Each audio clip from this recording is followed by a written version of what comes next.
Hello everybody. सो आज हम start करेंगे सीरीज एंड सीक्वेंस वाला चैप्टर। इसमें हम पहले देखेंगे कि सीरीज क्या है। तो सीरीज के पहले वन बाय वन हम सीक्वेंस में एक एक टर्म पहले समझेंगे। हमें पता है कलेक्शन। कलेक्शन मतलब कोई भी ग्रुप ऑफ नंबर या कोई भी ग्रुप ऑफ ऑब्जेक्ट, वो हो गया कलेक्शन। अब इस कलेक्शन को, इसके हर ऑब्जेक्ट को, सपोज कलेक्शन में मेरे पास, हम नंबर ही सोच लेते हैं या ऑब्जेक्ट सोच सकते हैं, but for the time being मैं बोलता हूँ A1 A2 A3 करके हमारे पास कुछ नंबर है। ओके, अब ये A1 A2 A3 ये इस तरह इस ऑर्डर में नहीं है, कलेक्शन है ना, कुछ भी हो सकता है। पहले A3 लिख सकते हैं, फिर A2, सपोज उसका ये 33 है, फिर कुछ आ गया A1 आ गया, किसी भी तरह रह सकते हैं। ये एक कलेक्शन ग्रुप है।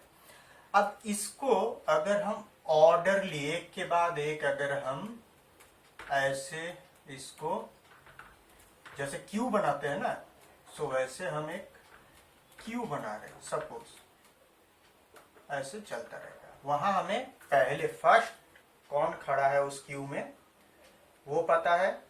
जैसे ह्यूमन बीइंग जो नॉर्मल लाइन में खड़े होते हैं ना, तो उसमें क्या होता है, उसमें पहला पर्सन कौन है हमें पता होता है। अब पहला पर्सन के पीछे जो है वो भी पता होता है।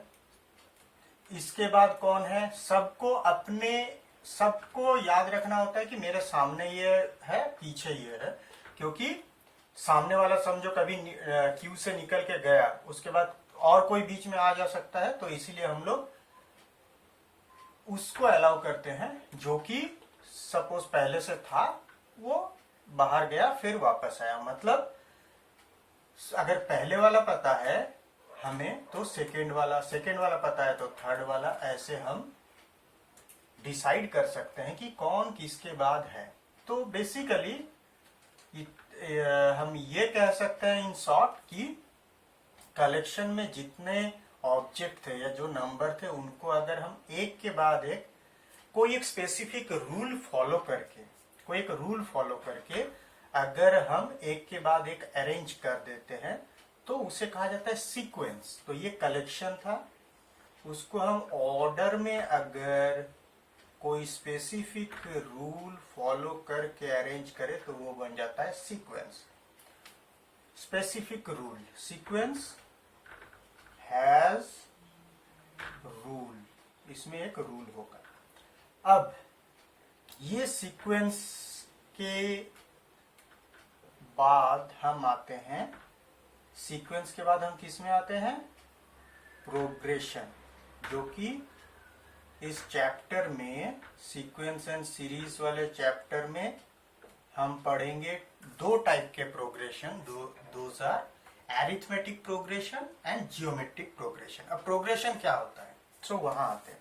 सीक्वेंस जब बनता है प्रोग्रेशन, तब ये जो रिलेशन है, जो कि हर टर्म पहले टर्म के साथ एक रूल से रिलेटेड है, एक रूल है जिसके बेसिस में सबसिक्वेंट टर्म आ रहे।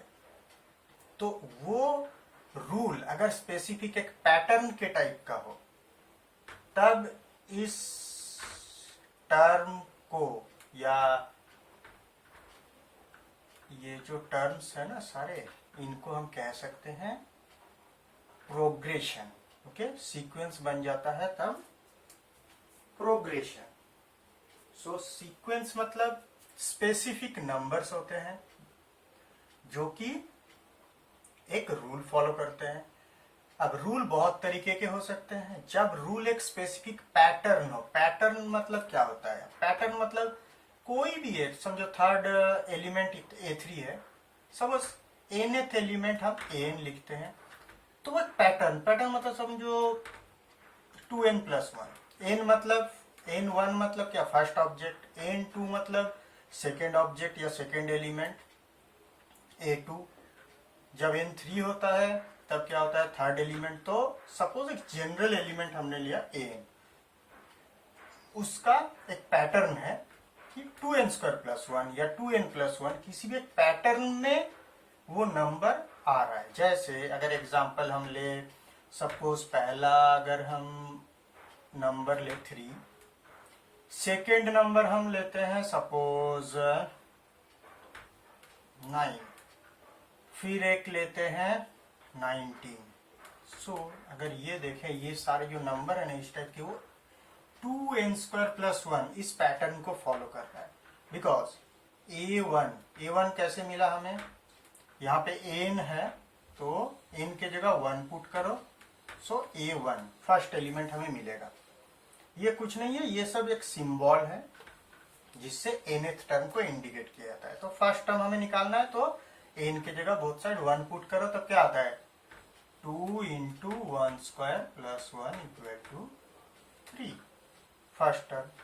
अब देखो सेकेंड टर्म क्या आया, n के जगह 2 पुट करो बोथ साइड, सो 2 × 2² + 1 कितना हुआ, 4 2 8 1 9। वैसे ये 3 को अगर देखेंगे 2 × 3² + 1, 3 3 9 2 18 19।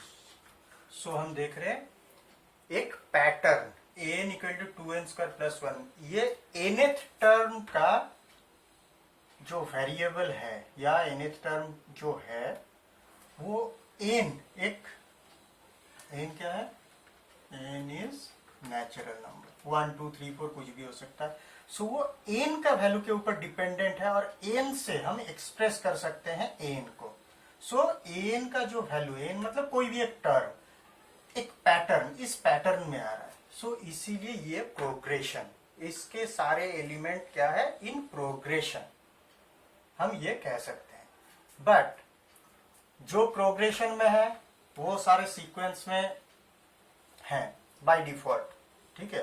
बट सीक्वेंस में कुछ कुछ टर्म ऐसे हो सकते हैं जो कि प्रोग्रेशन में नहीं है। ओके, सो अब हम एक वैसा केस देखेंगे जहां पे सीक्वेंस में है बट टर्म्स क्या है, प्रोग्रेशन में नहीं है। सो जैसे फिबोनाची सीक्वेंस हम लोग को सबको पता होगा ज्यादातर को, बट एनीवे मैं फिर से फिबोनाची सीक्वेंस यहाँ पे लिख देता हूँ। फिबोनाची सीक्वेंस होता क्या है, फिबोनाची सीक्वेंस होता है जिसमें कोई भी टर्म कैसे डिसाइड होता है, वो होता है सपोज nth टर्म, वो कैसे डिसाइड होता है, वो होता है पिछला 2 टर्म का समेशन। सो n - 1th टर्म, सो फिर से देखो जनरल टर्म लिखा जाता है n, सो ये n - 1th term plus n - 2th term, ठीक है। सो ये रूल फॉलो करके फिबोनाची सीक्वेंस बनता है और फिबोनाची सीक्वेंस में n natural number, so n belongs to capital N. Capital N stands for set of natural numbers.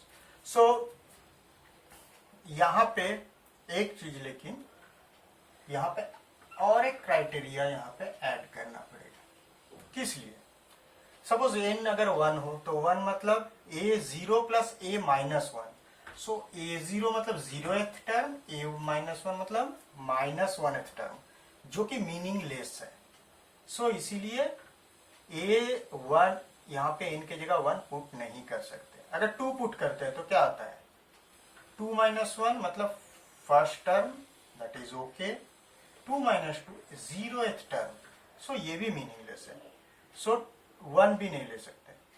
2 लेते हैं, सो a2 = क्या होता है, दिस इज a2 अगर लेते हैं, हमने 1 लिया, 2 हमने ले लिया है, अब 3 लेते हैं, सॉरी 3। सो 3 में 3 - 1 2 और this becomes 1, this is okay. So हम n > 2 मतलब n = 3 से हम फिबोनाची सीक्वेंस में सब नंबर कंसीडर करेंगे, मतलब n का वैल्यू हम कंसीडर करेंगे कहां से, n > 2 से। सो अब हमारे पास क्या है, अब सीक्वेंस में क्या होता है, a1 a2 a3 मतलब first term, second term, third term करके चलता रहता है।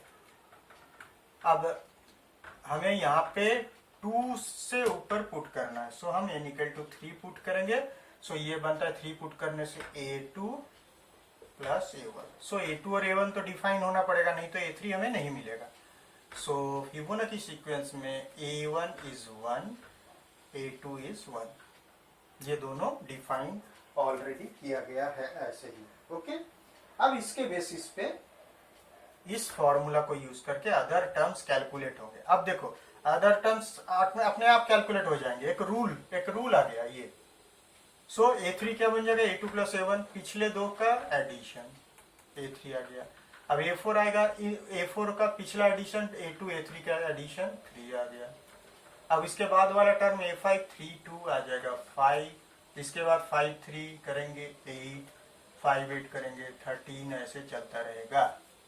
सो यहाँ पे हम देख रहे हैं nth टर्म का कोई एज सच पैटर्न नहीं है n के फॉर्म में, n के फॉर्म में कोई यहाँ पे पैटर्न नहीं है। ओके, कोई पैटर्न नहीं है, no pattern, only rule.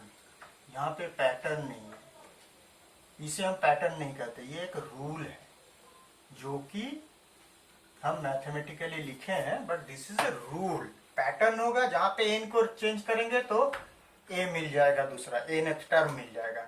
n का स्पेसिफिक वैल्यू पुट करेंगे तो nth टर्म हमें मिल जाएगा, वो होता है पैटर्न। ये है rule only, no pattern.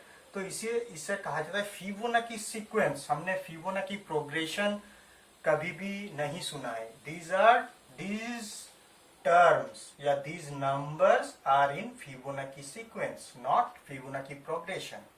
Okay, so I think Fibonacci sequence एक एग्जाम्पल जिससे आप लोग को ये आसानी से समझ में आ चुका होगा कि सीक्वेंस और प्रोग्रेशन में डिफरेंस क्या है। So sequence may not be progression, but progression क्या है, वो तो सीक्वेंस होगा, क्योंकि प्रोग्रेशन सीक्वेंस के एक स्पेशलाइज्ड फॉर्म को ही हम कहते हैं प्रोग्रेशन। जिस स्पेशलाइज्ड फॉर्म्स में एक पैटर्न रहेगा बस, तो वो बन जाता है प्रोग्रेशन। ओके, सो ठीक है, अब हम लोग आगे बढ़ते हैं। ये हमने बेसिक कुछ समझ लिया। अब sequence can be infinite sequence और finite sequence. Okay, so infinite sequence किसको कहा जाता है, कुछ नहीं जिसमें number of terms are infinite, उसे इनफाइनाइट सीक्वेंस कहा जाता है। अब फाइनाइट सीक्वेंस किसको कहा जाता है, जिसमें फाइनाइट नंबर ऑफ टर्म्स रहते हैं। ओके, अगर समझो हम फिबोनाची सीक्वेंस को ही, देखो एक सेम सीक्वेंस को ही हम इनफाइनाइट और फाइनाइट दो तरीके से लिख सकते हैं। जैसे मैं कोई भी एक समझो सीक्वेंस S1, इसमें मैं फिबोनाची का पहला 2 नंबर लिया, 2 को ऐड करके ये बनाया, फिर इन दोनों को ऐड करके रूल फॉलो करके मैंने इतना तक बना के छोड़ दिया। So this is Fibonacci sequence only with first 5 numbers. So इस सीक्वेंस को हम कहेंगे फाइनाइट सीक्वेंस। अब एक सीक्वेंस अगर मेरे पास ऐसा रहे, सेम सीक्वेंस कोई फिबोनाची कोई अगर हम ऐसे लिख देते हैं dot dot dot n greater than 2, ये हमें लिखने की जरूरत नहीं है यहाँ, बिकॉज हम लोग रूल नहीं लिख रहे हैं। अगर इसको सेट के फॉर्म में हम ऐसे लिख सकते थे, n such that n equal to n minus 1 plus n minus 2, n is a natural number and n greater than 2। सो ये यहाँ पे जरूरत नहीं है क्योंकि यहाँ पे स्पेसिफिक नंबर हमने डाल दिया है। सो हम कह देंगे S2 represent sequence of numbers which are in Fibonacci sequence, as the number of terms are infinite, so S2 is infinite sequence and S1 is finite sequence। Okay, so अब set के form में S2 को ऐसे लिख सकते हैं, और अगर S1 को लिखना हो तो हम S2 का ही डेफिनेशन लिखेंगे, उसके साथ ऐड करेंगे क्या ऐड करेंगे, ग्रेटर देन 2 है। ओके, सो मतलब थर्ड टर्म से कैलकुलेशन स्टार्ट होता है ये कैलकुलेशन। सो यहाँ पे पहला बात है फर्स्ट और सेकेंड का वैल्यूज हमें देना पड़ेगा। सो a0 इक्वल टू 1 लिखना है, a1 इक्वल टू 1। तो फर्स्ट दो टर्म आ गया। यहाँ से ग्रेटर देन 2 मतलब 3 से स्टार्ट करेंगे, 5 मतलब n इक्वल टू 5 तक होगा। सो n लेस देन 6 यहाँ तक जाएंगे। तो ये 3 एक्स्ट्रा ऐड करना पड़ेगा। यहाँ जो है उसके बाद एक्स्ट्रा ये कंडीशन ऐड करनी पड़ेगी, तब S1 का डेफिनेशन आ जाता है। ओके, एनीवे ये तो बस सेट बिल्डर फॉर्म में तरीका है डिफरेंट वेज में एक्सप्रेस करने का। बट एनीवे डिफरेंस इज, एक है फाइनाइट और दूसरा है इनफाइनाइट सीक्वेंस। ओके, अब हम जाते हैं सीरीज में। ओके, सीरीज क्या है? सीरीज कुछ नहीं है, एक simple addition of those terms. अगर हम प्लस दे के ऐड कर देते हैं सारे टर्म को, तो रिजल्टिंग एक्सप्रेशन